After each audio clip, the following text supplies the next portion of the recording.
que está en los cielos o en el infinito, en la eternidad, santifique mi vida a través de la corrección de la palabra, que la recibimos a través de la Biblia o del conocimiento. Amén.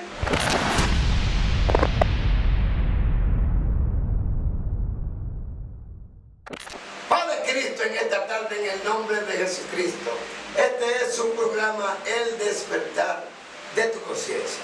En el día de hoy venimos con un tema muy interesante, ya que el tema de hoy se trata de la oración y de la decodificación del Padre Nuestro. Va a haber algo muy interesante en este día, ya que hay mucha gente que hace liturgia con el Padre Nuestro. ¿Qué es una liturgia? Una manera de repetición, por ejemplo. El Padre Nuestro está escrito en la Escritura de una manera y usted ve gente orando tal y cual está escrito. Pero todo lo que Dios hace no tiene patrón, sino que tiene una esencia detrás de. Entonces, como no hay cristianos evangélicos o personas que le sirvan a Dios, o ser humano en la humanidad que no quiera o desee comunicarse con Dios. En este tema vamos a hablar de oración y de codificar el Padre Nuestro, porque no hay persona en esta humanidad que no quiera comunicarse con Dios, y la manera y la vía que conocemos en la cual nos comunicamos con Dios es a través de la oración. Tenemos que saber y entender qué es la oración, pero no sin antes buscar una base bíblica que nos avale que lo que vamos a hablar va de acuerdo a lo que está establecido. Pero sí le digo en esta tarde que vamos a tratar de sacar a profundidad la sustancia más viva de cada texto. Por ejemplo, la Escritura manda a que escudriñemos la Escritura, porque a nosotros es que nos parece que en ella está la vida eterna, pero ellas son las que dan testimonio de mí, dice la Biblia. Vamos a proceder en esta tarde a leer un texto aquí en la Biblia para avalar. Ellos es un texto que usan mucho las personas para hablar de la oración. Hay muchos textos, está Mateo 7:7, un sinnúmero, pero el que más se usa es Mateo 6. Pero antes de yo utilizar Mateo 6, voy a utilizar un capítulo que se encuentra en el libro de Lucas, capítulo 11, versículo 1. Y vamos a proceder a leer ese texto y después vamos a leer Mateo 6 para así decodificar lo que Dios trata de decirnos, porque yo mismo conozco muchas personas que oran, otros duran horas muertas, como dicen por ahí, orando. Pero se supone que si la oración es el instrumento que utilizamos para comunicarnos con Dios, debemos entonces de traer lo que hablamos con Dios, porque David registra en el Salmo 119, 129 al 30, que cuando él habla con Dios, su alma se llena de conocimiento y ella hace exposiciones y hace entender a oración. Yo voy a leer una pregunta que surge en el capítulo 11 y el versículo 1 de Lucas. Dice así: en el nombre de Jesucristo vamos a proceder a leer la Escritura. Dice Jesús y la oración. Aconteció que estaba Jesús orando en un lugar, y cuando terminó, uno de sus discípulos le dijo: Señor, enséñanos a orar, como también Juan enseñó a sus discípulos. Si usted nota, él estaba orando en un lugar, no especifica dónde, pero nosotros sabemos que es en el monte de los olivos, porque ahí era que él solía ir. Pero si usted nota, él anda con 12 discípulos. Siempre andaba con los 12 discípulos, pero siempre también había un cúmulo de personas que lo seguían. Pero lo que él eligió eran 12. ¿Qué pasa? Cuando usted aquí yo le leo esta escritura, usted nota que uno solamente es que le pregunta cuando él acaba: Señor, enséñanos a orar. ¿Por qué usted cree que ese discípulo, habiendo 12, uno de los 12 es que le pregunta y se interesa por la pregunta? Es porque no está escrito ahí, pero el trasfondo que se puede denotar aquí es que ese discípulo como que se daba cuenta que cuando él oraba acontecían hechos sobrenaturales. Él cuando ve que cada vez que pasa un hecho sobrenatural, un prodigio, un milagro, algo prodigioso, él nota que antes de que ese hecho ocurra, lo que sucede es que él estaba siempre orando. Y surge la pregunta: Señor, enséñanos a orar. Entonces, yo quiero leerle el capítulo 6 de Mateo para entonces ahí desglosar el Padre Nuestro, ya que la gente tiene una liturgia cuando lee eso. Dice aquí, Jesús y la oración, versículo 5 del capítulo 6 del libro de Mateo, dice así: cuando ores, no sea como los hipócritas, porque ellos aman el orar en pie en las sinagogas y en las esquinas de las calles para ser visto de los hombres. De cierto os digo, ya tiene su recompensa. Por ejemplo, ahí Jesús está refiriendo que hay muchas personas que cuando oran, sí, hacen oratorias para ser vistos. Usted conoce mucha gente que hace mucho culto en la calle, mucha campaña y un sinnúmero de cosas para que vean que ellos están haciendo algo para Dios. Pero no es así que Dios manda, porque mire lo que dice aquí. Mas tú, refiriéndose a nosotros, los que oramos, cuando ores, entra en tu aposento y cerrada la puerta, ora a tu Padre que está en secreto, y tu Padre que ve en lo secreto te recompensará en público. Aquí notamos que cuando nosotros vayamos a orar, tenemos que entrar a nuestro aposento y cerrar la puerta, ora a tu Padre que está en lo secreto, y mi Padre que ve, no que oye, en lo secreto me recompensará en público.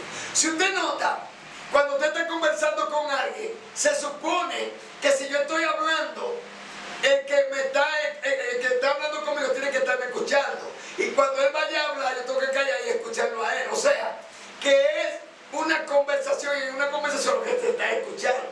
Pero aquí usted ve que dice que mi Padre que ve en lo secreto te recompensará en público, dando a entender que a él no le interesa lo que tú le estás diciendo, sino la intención con que lo dice. Porque a él se está refiriendo que mi Padre que ve tu nivel de frecuencia que tú emites detrás de lo que tú estás diciendo o invocando, es lo que le interesa, porque él escudriña todo intento del corazón. Cuando hablan de entrar al aposento, verdaderamente tú tienes que entrar a un lugar físico para estar a sola, porque tú estás intimando con el Padre. Pero también está hablando del aposento, porque el aposento en un hogar es la recámara más privada que existe en el hogar. Entonces, el aposento, hablando de este cuerpo que es la casa de Dios, no el templo, porque el templo es el alma, dice que Cristo sobre su casa, y más me preparaste cuerpo. Entonces, está diciendo que el aposento de esta casa, que es el cuerpo, es el corazón. Por eso la Biblia registra que debemos de cuidar nuestro corazón, sobre todas las cosas, guarda tu corazón, porque es la hermana de la vida. Entonces, cuando un hombre es un verdadero orador, un hombre que ora con buenas intenciones, buscando la voluntad de Dios, porque dice que hemos de pedir como conviene, no lo sabemos, para el que escudriña los corazones, sabe cuál es la intención del Espíritu, porque conforme a su voluntad intercede por los santos. Entonces el Espíritu intercede por nosotros con espíritu intercede. Dando a entender que en el nivel que se debe de orar, en un nivel frecuencial, un nivel vibratorio, o sea que tú tienes que vibrar, porque en el nivel que Dios habla con nosotros, es un nivel que no existen las palabras, no existen los diseños humanos. O sea, cuando nosotros nos tenemos que expresar, tiene que ser con la intención del Padre Celestial. Por ejemplo, en unos momentos vamos a proceder a decodificar el Padre Nuestro, porque la gente cree que es repetir lo mismo que está escrito. Por ejemplo, dice aquí, usted verá, vamos a hablar con la Biblia, dice aquí: y orando no uséis vanas repeticiones, como los gentiles que piensan que por su palabrería serán oídos.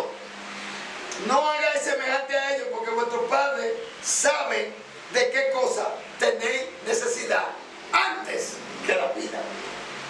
Vosotros pues oraréis así: Padre nuestro que está en los cielos, santificado sea tu nombre. En esta parte vamos a decodificar el Padre nuestro. Por ejemplo, ahí dice: Padre nuestro que estás en los cielos, santificado sea tu nombre. Está dando a entender que el Padre es un ser infinito, y el término que estás en los cielos se refiere a que está como muy apartado de la creación, de lo común. Decía yo en un video que Dios es santo porque está totalmente apartado de todo lo común. Entonces, santificado sea tu nombre quiere dejar dicho que nosotros solamente tenemos el derecho de hacer una petición delante de Él: santifica nuestra vida, santifica nuestra vida. Por eso dice: Padre nuestro que estás en los cielos, santificado sea tu nombre. O sea, no tenemos otro tipo de petición sino santifica nuestra vida. Es como dice en Mateo 6:33: buscar primeramente el reino de Dios y su justicia, las demás cosas vendrán por añadidura. O sea, inmediatamente lo primero que necesitamos para orar es dirigirnos y acercarnos a Él para que Él transforme nuestra alma. ¿Cómo ocurre eso? En cada oración Él va a emitir un mensaje a través del electromagnetismo que está en nuestro corazón. Ese electromagnetismo va a mover la sangre, ahí usted sabe lo que sucede en el cuerpo, y va a usar la pantalla de nuestro ser, que es el cerebro, para decodificar el mensaje y convertirlo en imagen. Y ahí usted va a entender qué es lo que Dios le va a decir. No es como dice mucha gente que Dios no habla audible, ¿no es así? Él no habla audible, no, Él habla en códigos.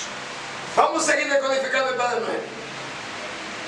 Venga tu reino. ¿Por qué? Porque cuando Jesús llegó a la tierra dijo: el reino de los cielos se ha acercado, dando a entender que Él, que era el genuino, Él dijo: yo soy el camino y la verdad y la vida. Entonces se acercó el reino porque dentro de mí están los cielos. ¿Por qué dice: venga nosotros tu reino? Porque cuando Él te santifica, Él dice: el que me ama, mi palabra guardará, y vendremos mi Padre y yo. Dando a entender la dimensión del infinito y de la eternidad va a venir a posar en mi vida. Entonces dice: venga nosotros tu reino. ¿Cuándo viene el reino? Cuando el Padre que está en los cielos, que en realidad es dentro de nosotros que está, pero la palabra cielo significa algo muy alto. Cuando mi Padre que está en los cielos, o en el infinito, en la eternidad, santifique mi vida a través de la corrección de la palabra, que la recibimos a través de la Biblia, o del conocimiento. Amén. Y luego sigue y dice: hágase tu voluntad como en el cielo, así también en la tierra. Note que la oración no es como la usamos en la iglesia, que estamos pidiendo. En la misma oración que yo estoy leyendo, Él dice que no tenemos necesidad de pedir tanto, porque Él sabe de qué tenemos necesidad hasta que lo pidamos. Entonces, ahí me está diciendo que primero yo tengo que orar al Padre para que santifique mi alma. Cuando santifica mi alma, va a venir el reino.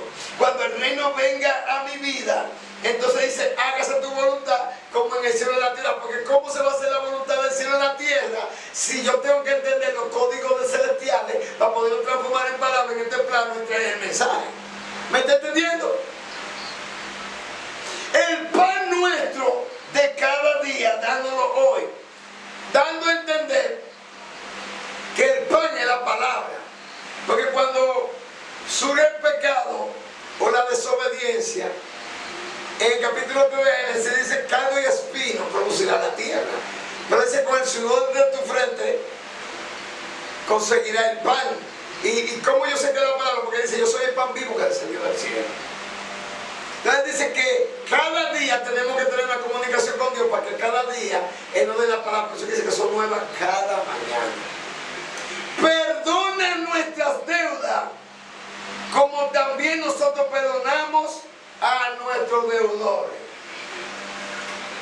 Dice ahí: perdona nuestras deudas. Y dirá usted: ¿pero a quién yo le debo? Yo no debo, yo no cojo prestado. Sí. La Biblia dice en Romanos: no debáis nada a nadie. Cuando usted no vive en depresión en la tierra, que usted dice: wow, ¿por qué yo estoy pasando tanta? ¿Qué es lo que yo debo? ¿Qué es lo que yo estoy pagando? Claro, sí, usted está pagando. Dios determinó que el ser humano tenía que vivir 1000 años. Por eso la Biblia dice que un día es como 1000 años para nosotros, como un día para Dios. Dando a entender que Él determinó, Él prefirió de los tiempos y los límites de tu habitación. Dando a entender que Él prefirió un orden en el tiempo en el cual nosotros teníamos que conectarnos con la divinidad para ascender hacia Él. Pero el enemigo cortó la edad, pues yo te ve que dice que no contenerá mi espíritu con el hombre, porque ciertamente carne serán sus días 120 años. David dice en el Salmo 90 que los días del hombre son 70 y los más robustos 80. Entonces está diciendo que la edad del hombre fue acortada. Por eso Adán vivió 930 años y David murió de 70. David completó los 1000 años de Dios, y por eso que dice que no debemos de restaurar el tabernáculo caído de la casa de David. Entonces, cuando dice perdonar nuestras deudas, es porque cuando alguien muere sin cumplir el propósito de lo que está escrito de él, tiene que volver a reencarnar hasta que rectifique lo que hizo en el pasado. Por ejemplo, dice que Dios visita la maldad de los padres sobre los hijos, sobre la primera, segunda, tercera y cuarta generación, y bendice por 1000 años. Entonces, estoy diciendo que 400 años atrás yo vengo arrastrando una maldición, o lo que hicieron mis antecesores. Entonces, por eso es que tenemos que venir a los pies de Cristo, para romper ese ciclo. Por eso que dice en el capítulo 3: arrepentidos de hechos y convertidos, para que sean borrados vuestros pecados, y de la presencia de Dios venga el tiempo de refrigerio. Orar no es simplemente postrarse de rodillas y decirle muchas cosas a Dios, no. Cuando yo oro, no simplemente yo tengo que hablar. Después que yo hablo, debo de hacer silencio y esperar la respuesta. Si en el momento no me llega la respuesta, tengo que continuar haciendo lo mismo hasta que la respuesta llegue. Dios te va a hablar a través de un impulso, a través de la escritura, y Él va a poner un sentir y un deseo. Pero ese sentir tú tienes que decodificarlo y convertirlo en imagen. Que por eso yo le digo al cerebro: la pantalla del corazón. ¿Por qué? Porque el corazón, la Biblia dice que este es el nuevo pacto que haré con ellos: pondré mis leyes en su corazón y en sus mentes las escribiré. Dando a entender que la frecuencia vibratoria que Dios refleja en tu corazón, porque Dios he puesto eternidad en el corazón, de donde por lo menos logro entender la obra que yo he querido hacer desde el principio hasta el fin. Por eso, cuando tú sientes aquí, te metes como una nube en el estómago, porque el cerebro del estómago se activa, y ahí que está el plexo solar, que da a entender cuando algo se va a manifestar. Entonces, ¿qué pasa? Eso es un proceso que sucede, que luego yo se lo contaré, y en mi mente la escribiré, porque la mente es la que decodifica el mensaje que Dios da al corazón y la convierte en imagen, y por eso usted puede hacer un procesamiento y hablar. Mire, antes de yo hablar, yo tengo que tener un impulso en mi corazón. Ese impulso yo lo proceso y lo convierto en una idea. Esa idea entonces hace un mecanismo de tal manera que yo muevo mi lengua, mi cuerdas vocales, convierto ese mensaje electromagnético que viene en frecuencia vibratoria y en resonancia en palabras, y se la comunico a ustedes. Por tanto, en esta hora Este es el mensaje que le traigo en este día. Le hemos decodificado en simples palabras lo que es el Padre Nuestro. El Padre Nuestro no es un ritual ni van a repeticiones, Dios lo prohíbe. Orar es hablar con Dios, y para hablar con Dios debemos saber quién es Dios y qué